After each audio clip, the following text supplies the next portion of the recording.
My name is Amanda Smith, and I am with the blog livingthatworkatHomemomlife.com. And today I have Lindsay Lawless, who is a Pinterest virtual assistant, and she actually assists me with my blog, with doing the marketing for my blog. So, hey, Lindsay.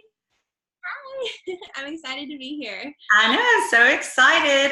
So as Lindsay knows, but as some of you watching this, maybe your first time watching my channel, and I like to interview women who have followed their dreams and have been able to become work-at-home moms, and I like to show different types of jobs so that you can find something that might be of interest to you. And Lindsay is kind of multi-talented. She does Pinterest virtual assisting.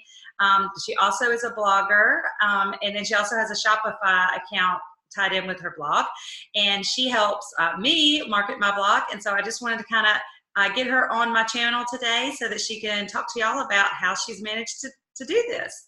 So first, I guess, tell them a little bit about your blog or how you got started. Okay, so I started a blog right at the end of 2017, and it's all about like organizing and cleaning and printables that help you do all that. It's called organizationobsessed.com.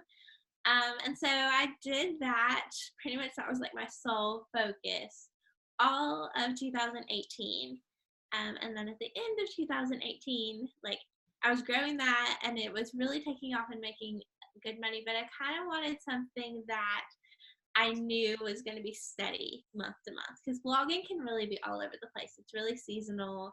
You know, in the wintertime, you could have like great months. In the summer, you don't. And so I really wanted something that would be steady income for me and my family. So that's when I started looking into becoming some kind of virtual assistant. I really had no idea what I wanted to do on that end. So I took just like a general virtual assistant course, which kind of just like went into like the whole business aspect of being a virtual assistant. And from there, I decided that I want to be a Pinterest virtual assistant or a Pinterest manager, because I was already doing so good with it, like with my own blog, and had grown it really successfully on Pinterest. So I figured I'd help other people do that. And so that took off really fast. My first month I got 2 clients, and then every month after that I just kept adding on clients. And so I started in January, and by May I had quit my job. And so here we are. Working. Wow. Now, I know I met you just in one of our networking blogs on Facebook, and I posted about needing a virtual assistant. My blog, just telling the audience, my blog is only about 7 months old, and I also have a marketing consulting business for Facebook ads, and so I just needed somebody to help me do Pinterest. It's a whole nother animal. I didn't have time to learn it, and so I just decided to outsource that. I know Pinterest is really important for blogs, and so I just decided to outsource it. So I posted in our networking group on Facebook, and I had, goodness, I don't know, probably 20 people or more comment on it. And so what I did was I just kind of went through, and whoever stood out to me in some way by either showing they had gone to my blog and actually looked at it, or just something that made them different, I narrowed it down to 3 of them. And then I, of course, had some interviews either on the phone or on the computer with those 3 to narrow it down to when I decided on you. And one of the main reasons I decided for you was because your blog was successful and was generating income. So tell me how you got your other clients. Was Really all but one of them was from that Facebook group that we're in. Wow. So, well, actually, sort of. All of my own clients are from that Facebook group. So most of my met Eric. So one of them is somebody that I had worked with previous before that I made printables for. And so eventually I took her on as a client as well, just recently. And then I do subcontract for one of my friends. So I have clients for her too. So at the current moment, I have 7 clients, which is pretty much like full time for me, as well as with my managing my blog. So some of them are subcontracting clients and some of them are my own. So, yeah. Okay. But And pretty much all of them, like, I don't think that any of my clients have actually ever went to my, like, Pinterest management website.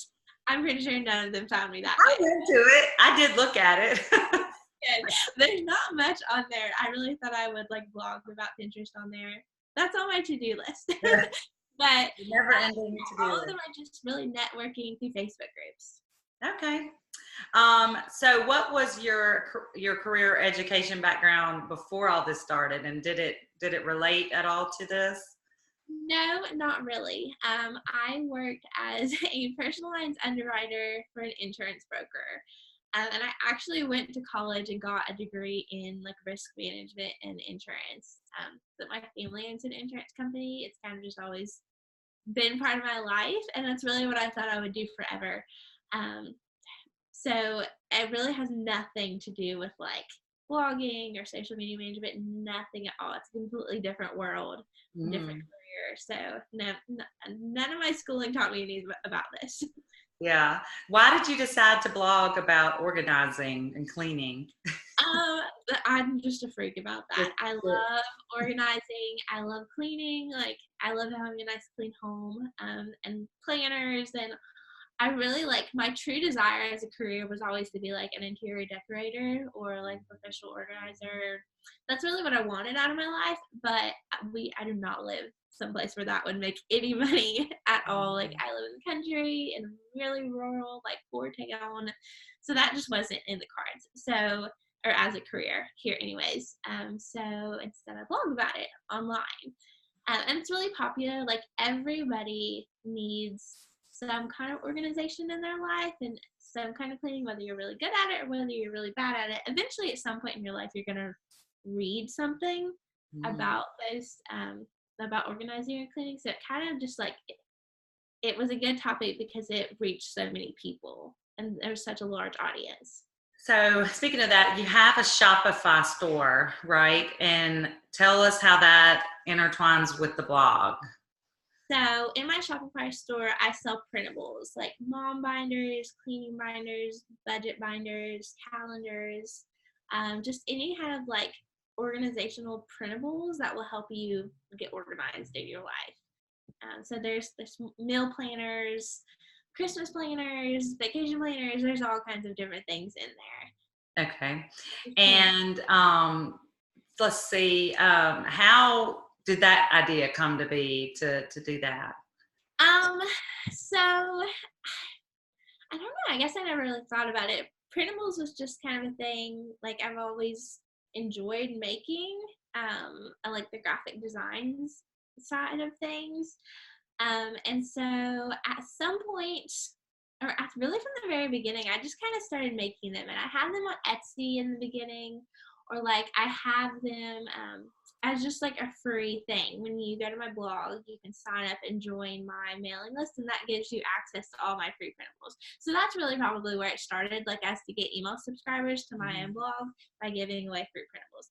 And then so Etsy didn't really work just because your printables are right there against everybody else's, hundreds of thousands of people's selling on there. So Shopify really came about whenever I met Sarah Titus, and she's all about Shopify, and she is so good at it and has this amazing, successful store on Shopify.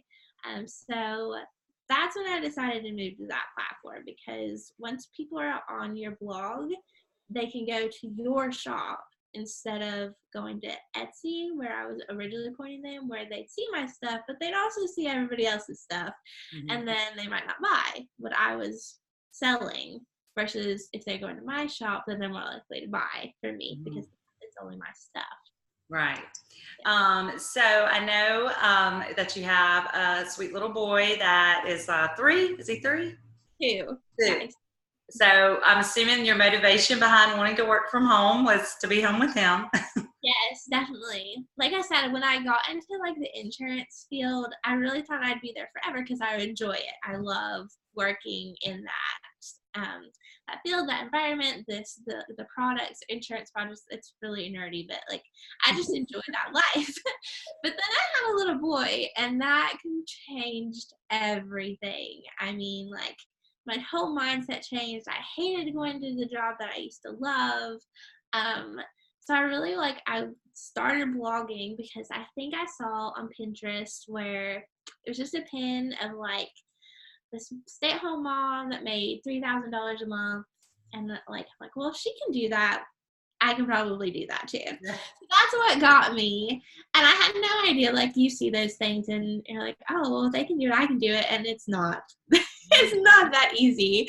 But I had a lot of motivation, so that's what kept me going. And so yeah, he is my motivation to stay at home. It's a lot harder than I thought. I'm sorry. I was gonna say about 2 years, you would say to. Yeah, it's almost just about 1.5 years is what it took for me to stay at home. Okay. And so your income comes from, tell them the different avenues that your the streams come from. Okay, so the biggest portion of my income comes from ad income from my blog. So that's where most of my monthly income, or the biggest portion, and affiliate marketing. And those are kind of my 3 main incomes from the blog. It's just affiliate marketing, Shopify, and ad income. And then I have Pinterest as separate. So Pinterest and ad income is really close to each other. Pinterest is my second largest income stream, but those are the 4 biggest income streams that I have. Really kind of the only income streams is ads, affiliates, printables, and Pinterest management. Yeah, very diversified. Have to be. yeah, that's the thing. I don't think a lot of people that jump into this, I don't think realize how diversified that you actually have to be to make it work long term, because things fluctuate so much that one will go up and one will go down, and when you're diversified, it's more steady. Right. So for you to be able to stay home, you needed to generate at least 3,000 or so a month. Is that the goal? Yes. To match my income from what I was making before at my full-time job, I really needed to make before taxes $3,000 a month, and that was my original goal when I started. Right. Okay, let's see if there was anything else. If you could go back to the beginning, is there anything different you would have done? I probably would have learned SEO from the beginning, especially now, because you start on Pinterest. Everybody starts on Pinterest because that's the easiest to get traffic quickly. But I wish I would have learned SEO from the very beginning too. And it's hard, and that's why most people skip it, and that's why I skipped it. But now I have a lot of work to do to go back and fix all of that and make me just as popular on Google as I am on Pinterest. Yeah. Let's see. Do you have any tips? We were talking before we started recording. It's summertime. My big kids are home. I have an 11 and 7-year-old. And so balancing working from home is tough. It's a lot easier when they're in school. What are your plans, since yours is still little and he's not in school yet? What are your plans for balancing work at home? Luckily, he has grandparents that love to take him for me. So I really try and do that a little bit every day, at least for him to go to some kind of babysitter, and most of the time it's his grandma's, for at least 4 hours a day, just so I can get stuff done. Because it's nice to be able to say you're at work at home, Mom, but you don't really work when your kids are home. Not for me anyways. When he's here, I only get to work during nap time or late in the evenings, and that's not really the life. I don't really want to work until midnight. So I try and use babysitters as much as possible. We cut out.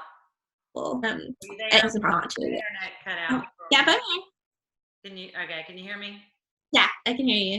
Okay. Do you want me to start all over on that? Well, I think you said that he goes to his babysitters most of the time, and you don't like to work late at night. I get up early in the morning, and I do a lot of my work early in the morning. or late at night too.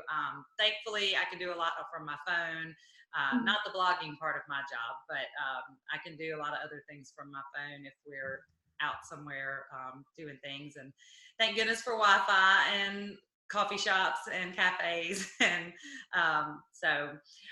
if there was the best piece of advice, you said that SEO was the one thing you wish you would have done differently. Is there any other advice you give from somebody looking to work from home? Probably never stop learning. I mean, the only reason that I can say that I'm successful and was able to do this so quickly is because I just invested over and over and over again from the very beginning. Like, you know, like you start this, and like a lot of people get into blog. Wait, we lost again. Like, be it Hold on. I can't hear you. You there? Yeah, I can hear you. Okay, it cut out again. You were saying never stop learning and. Right, yeah, investing in your business, because like I spent so much money and so much time the first year of my business just learning. Like, I mean, oh my gosh, I spent so much money on courses just because, you know, when you start a blog or you start a virtual assistant business, you have to stay up on things. You have to know how to do everything, and there's so many different, and it's ever changing. ever changing. There's so many different things that you have to know how to do, where like Pinterest, Facebook, coding, WordPress. I mean, it's just like there's so many different things. So investing in your business, don't be afraid to spend $300 on that course, because that $300 is just gonna pay you back tenfold later. Mm-hmm. And never stop learning. Right. Sure. Definitely, I agree. It does seem like people think they can just start a blog, but it's definitely an investment, and yeah, and you have to spend money to make money. That is definitely true. You have to spend money to make money. Yeah. Well, I am going to link everything underneath this video if you want to check out Lindsay's website or her blog and her Shopify store. And thank you so much for getting on camera with me. Thank you for having me. And we will share these on social media accounts too. So thanks so much for watching.